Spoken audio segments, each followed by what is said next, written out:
असम विधानसभा में करोड़ों का खेल, पूर्व अध्यक्ष के कार्यकाल पर उठे सवाल।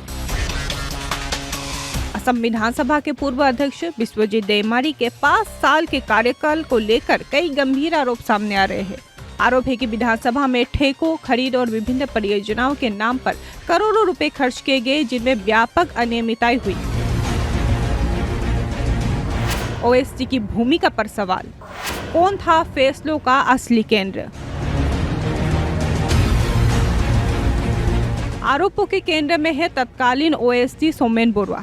दावा किया जा रहा है कि विधानसभा में ठेके, आपूर्ति और कई प्रशासनिक फैसलों में उनका सीधा प्रभाव था। आरोप यह भी है कि कुछ निजी फर्मों को विशेष लाभ पहुंचाया गया। लैपटॉप खरीद में बड़ा खेल, 60,000 का सामान 2.5 लाख में। सबसे बड़ा सवाल लैपटॉप खरीद को लेकर उठ रहा है। आरोप है कि विधायकों को उपलब्ध कराए गए लैपटॉप बाजार मूल्य से कई गुना अधिक कीमत पर खरीदे गए हैं। दावा है कि बिना पर्याप्त वारंटी के उपकरणों की आपूर्ति की गई और करोड़ों रुपए का भुगतान हुआ। वेबसाइट पर 2.5 करोड़। असम विधानसभा में खर्च पर उठे सवाल। असम विधानसभा की वेबसाइट निर्माण और रखरखाव को लेकर भी सवाल खड़े हो रहे हैं। आरोप है कि इस कामों के लिए लगभग 2.5 करोड़ रुपए खर्च किए गए। आलोचकों का कहना है कि इतनी राशि की आवश्यकता क्यों पड़ी, इसकी जांच होनी चाहिए।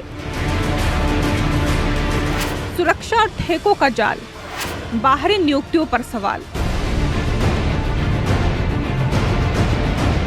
आरोप यह भी है कि सुरक्षा व्यवस्था के नाम पर बड़ी संख्या में बाहरी कर्मियों को नियुक्त की गई।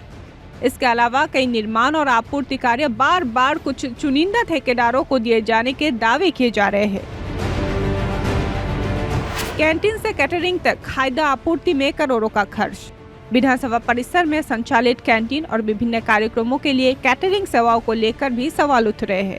आरोप है कि प्रति प्लेट भोजन की कीमत असामान्य रूप से अधिक दिखाई गई और सरकारी धन का दुरुपयोग हुआ। नए विधानसभा भवन टेंडर प्रक्रिया पर भी सवाल।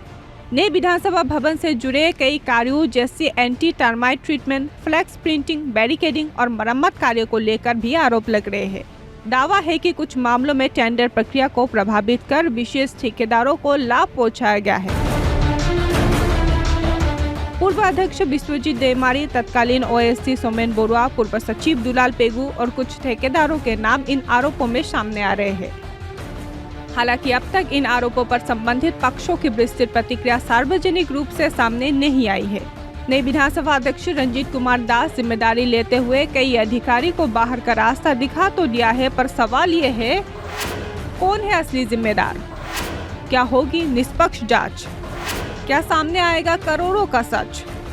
अब सबकी निगाहें नए विधानसभा अध्यक्ष रंजीत कुमार दास और मुख्यमंत्री हिमंता बिस्वा शर्मा पर टिकी है। सवाल यही है कि क्या इन गंभीर आरोपों की निष्पक्ष और पारदर्शी जांच होगी? अगर आरोप सही पाए जाते हैं तो क्या जिम्मेदार लोगों पर कार्रवाई होगी? फिलहाल असम की राजनीति में यही सबसे बड़ा सवाल बन गया है। News desk report, Assam live 24।